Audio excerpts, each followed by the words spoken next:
नरेंद्र मोदी सरकार के तीसरे कार्यकाल के 100 दिन पूरे हो गए हैं। 100 दिन का कार्यकाल कैसा रहा, इसे लेकर लोगों की अलग अलग प्रतिक्रियाएं हैं। लेकिन संत महात्मा इस पर क्या सोचते हैं, इस पर हम बात करते हैं। संगम नगरी प्रयागराज में संगम तट पर रहने वाले संत महात्माओं और आचार्यों से हमारे साथ अखिल भारतीय दंडी सन्यासी परिषद के संरक्षक स्वामी महेशाश्रम जी महाराज हैं।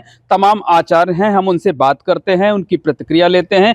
महाराज जी, सबसे पहले आपसे जानना चाहेंगे कि नरेंद्र मोदी सरकार का जो तीसरा कार्यकाल है उसके 100 दिन पूरे हो गए हैं। 100 दिन के कार्यकाल को आप कैसे देखते हैं? देखिए, जब से 2014 से नरेंद्र मोदी का सरकार बना है तब से देश का विकास देखना चाहिए। स्वयं का विकास देखने वाला तो कभी बता ही नहीं पाएगा। देश का विकास इतना हुआ है जो 70 साल में नहीं हुआ, जो पहले 60 साल में नहीं हुआ अन्य सरकारों में। आज देश सुरक्षित है, मिलिट्री सशक्त है और बॉर्डर हमारे एकदम पैक हैं, सुरक्षित हैं, वहाँ कोई चिट्ठी पर नहीं मार सकती। और देश की विकास, इतनी सड़कें बनी हैं भारत में, हम लोग तो स्वप्न में भी नहीं सोचे थे कि देहातों में भी इतनी अच्छी सड़क बन सकती है। नारायण, तो हर एक तरह से नरेंद्र मोदी के सरकार में देश उन्नत मार्ग को जा रहा है। ये 100 दिन, जबकि भारत की कुछ जनता ने विपक्षियों के भेदभाव करने से बहकाव में आकर के नरेंद्र मोदी को बहुमत पूर्ण तो नहीं दिया, लेकिन फिर भी ये 100 दिन का सरकार का कार्य देखा जाए तो उनके 60 साल से भी उत्तम है। क्योंकि मतलब आपका ये कहना है कि 100 दिन जो है वो विपक्ष के 60 साल के कार्यकाल पर भारी है। क्योंकि पहले कोई भी प्रधानमंत्री अपने हित का निर्णय लेता था, आज का प्रधानमंत्री नरेंद्र मोदी देश हित पर निर्णय लेते हैं। और जो देश हित पर निर्णय लेते हैं उनको किसी का भय नहीं होता, वो स्वतंत्र होते हैं और देश के लिए जीने मरने का संकल्प लेते हैं। मतलब महाराज जी, आपने 2-3 बड़ी बातें कही कि देश विकास के पथ पे लगातार आगे बढ़ रहा है, विश्व गुरु बनने की राह पे हैं, पूरे दुनिया में भारत का के नाम का डंका बज रहा है। और तीसरा ये कि भारत की तरफ अब कोई आंख उठाकर देख नहीं सकता, हमारी सीमाएं पूरी तरह से सुरक्षित हैं। आगे आपसे बात करेंगे, और भी लोग हैं, उनसे बात कर लेते हैं। आपका क्या नाम है? अच्छा, लवलेश शुक्ला। लवलेश जी, ये बताइए कि प्रधानमंत्री नरेंद्र मोदी की जो सरकार है, 100 दिनों के कार्यकाल को किस तरह से देखते हैं आप? उन्होंने जो कर दिखाया वह अद्वितीय है। उनके कार्य को और उनके जो है मेहनत को, परिश्रम को देख करके हम लोग बहुत प्रसन्न हैं।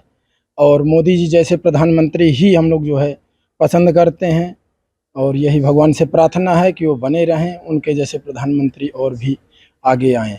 आपसे जानना चाहेंगे कि सरकार तो अभी अल्पमत की है, पूर्ण बहुमत नहीं है, लेकिन आप लोग चाहते हैं कि ये सरकार पूरे 5 साल चले, अपना कार्यकाल पूरा करे। जी, हम तो ये चाहते हैं कि हमारे नरेंद्र मोदी जी प्रधानमंत्री के पद पर बने रहें, और हमारी यही अभिलाषा है। उनके कार्यकाल में जो कुछ भी हो रहा है वो कभी जीवन में हुआ नहीं है, और हमारे ही जीवन में कभी ऐसा हुआ ही नहीं है। हम प्रधानमंत्री जी से बहुत ज़्यादा उम्मीदें रखते हैं अपने भारत के लिए, और वो जो कुछ भी कर रहे हैं बहुत अच्छा कर रहे हैं। और इसी के साथ जो है राम मंदिर, 10 साल का जो कार्यकाल है उसमें आपको लगता है कि 10 साल और ये 100 दिन, इसमें जो उम्मीदें थी वो पूरी भी हुई हैं? जी हाँ, पूरी भी हुई हैं, कर भी रहे हैं वो, ऐसा नहीं है। और हमारा देश उन्नत की ओर जा रहा है, विकास कर रहा है, सब कुछ कर रहा है। और बिल्कुल, तो इनका ये मानना है कि प्रधानमंत्री नरेंद्र मोदी, उनकी सरकार से जो उम्मीदें थी वो उम्मीदें पूरी हुई हैं, और बाकी बची जो उम्मीदें हैं उस पे ये समझा जा सकता है कि जो बचा हुआ कार्यकाल है तकरीबन 4.25 साल का, उसमें पूरी होंगी। आप अपना परिचय बता दें। डॉक्टर ज्ञानेश्वर प्रसाद मिश्र। डॉक्टर ज्ञानेश्वर प्रसाद मिश्र, ये भी आचार्य हैं। आचार्य जी, ये बताइए कि 100 दिनों के कार्यकाल को क्या देखते हैं? कौन सी ऐसी चीज है जिसने 100 दिनों में आपको सबसे ज्यादा प्रभावित किया है? आर्थिक, सामाजिक, मानसिक हर तरह का विकास हुआ। मेरे दृष्टि से 100 दिन के बीच में संवैधानिक न्याय संहिता, दंड संहिता पे इन्होंने जो धारा का परिवर्तन किया हमारे लिए अति उपयुक्त है।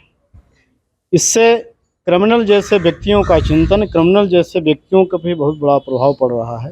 धाराओं का परिवर्तन कर देना ही बहुत बड़ा मानसिक क्षति हुई है क्रिमिनल लोगों को। इसलिए धारा से ही लेकर के अनेकों कार्यों में वो तटस्थ हैं और सारी जनता प्रसन्न है। और 100 दिन 100 गुना से भी ज़्यादा जनता के लिए लाभकारी प्रदत्तता दिख रही है। यही महाराज जी, आपसे जानना चाहेंगे कि 100 दिन में वो कौन से ऐसे काम हैं जिसने सबसे ज्यादा संत महात्माओं को एक भारतीय नागरिक होने के नाते आपको प्रभावित किया?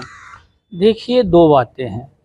विदेश नीति के हिसाब से तो पहले भारत के प्रधानमंत्री हैं जो युद्ध के मैदान में जाकर के दो देशों को आपसी संधि कराने का एक प्रयत्न कर रहे हैं, और वहाँ जा रहे हैं जहाँ जीवन मृत्यु का कोई ठिकाना नहीं है। फिर भी हमारे प्रधानमंत्री 5 घंटा ट्रेन में बैठ करके गए और 5 घंटा आए। ये बहुत साहसी कर्म है। ये नरेंद्र मोदी के ही बस का बात था कि कर सके। विश्व लेवल पर इसके पूरा विश्व इसका प्रशंसा कर रहा है। दूसरा, देश में मोदी के इस 100 दिन के अंदर जो कार्यकाल है उसमें 2 कार्य हम बहुत महत्वपूर्ण का सुनते हैं। एक बिल जो लाए हैं वक्फ बोर्ड पर, वक्फ बोर्ड का बिल इसलिए जरूरी है कि वक्फ का मतलब होता है दान, और दान की वस्तुएं गरीब के लिए, असहाय के लिए, निराश्रित के लिए होता है। लेकिन जिस वर्ग ने वक्फ बोर्ड पर कब्जा किया है वो मुट्ठी भर लोग वक्फ बोर्ड की संपत्ति कब्जा करके और उसको खा रहे हैं, और वही लोग विरोध भी कर रहे हैं। जबकि मुस्लिम वर्ग में 70 से ज़्यादा % लोग गरीबी अवस्था में है। उनको वक्फ बोर्ड का कोई लाभ नहीं मिल रहा है जिसे मिलना चाहिए। मोदी ने उसमें वैसे ही संशोधन करके बनाया है कि अगर वो बिल पास हुआ तो मुझे विश्वास है कि भारत का कोई भी मुसलमान गरीब नहीं रहेगा अगर ये बिल पास हुआ। इसको सर्वश्रेष्ठ कानून मैं मानता हूँ। और दूसरा है समान संहिता कानून, जो लागू होना चाहिए। भारत देश एक है, सभी कहते हैं हमारा देश है, तो फिर कानून 2 क्यों? एक होना चाहिए। एक कानून, एक संविधान, एक संहिता और एक व्यवस्था होना चाहिए। मोदी ने घर बनाया, सबके लिए बनाया, शौचालय बनाया, सबके लिए बनाया, बिजली सबके घर में गई, तो कानून 2 क्यों चलेगा?